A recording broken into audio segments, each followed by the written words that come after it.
Good morning.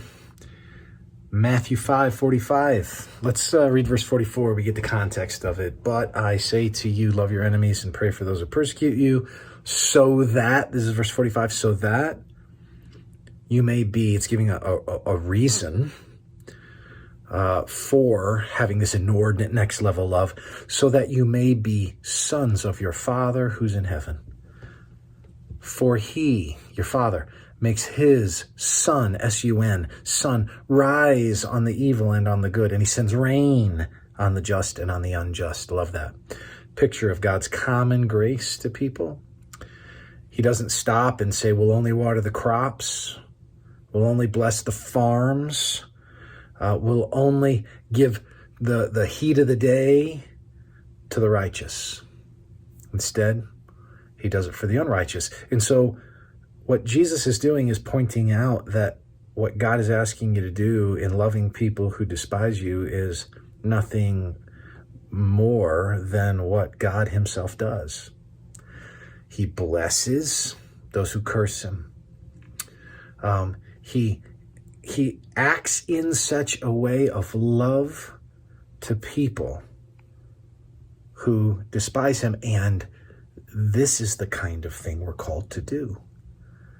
Right? We're called in that way to love our enemies. John Stott, thinking about God the Son here, John Stott said the following as he thought about Jesus' prayer on the cross for those who crucified him. He says, Jesus seems to have prayed for his tormentors actually while the iron spikes were being driven through his hands and feet.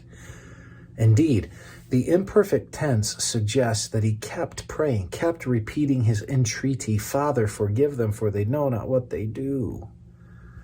If the cruel torture of crucifixion could not silence our Lord's prayer for his enemies, what pain, pride, prejudice, or sloth could justify the silencing of ours? That the only response to that is, ouch. That hits close to home.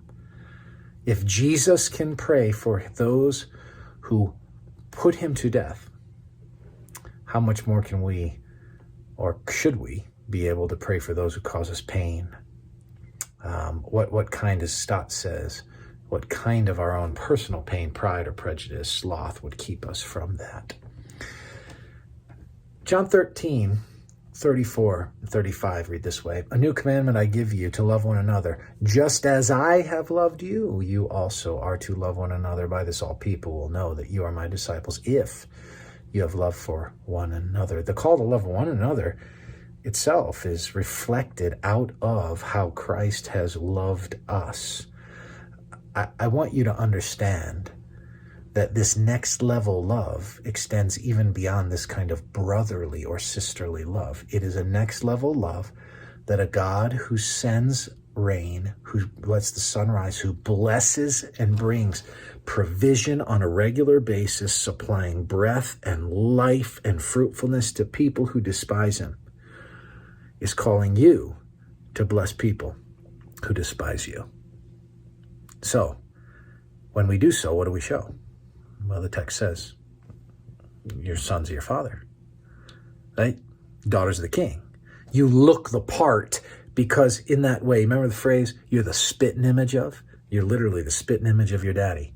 When you bless those who despise you, when you love your enemies. May God help us do that.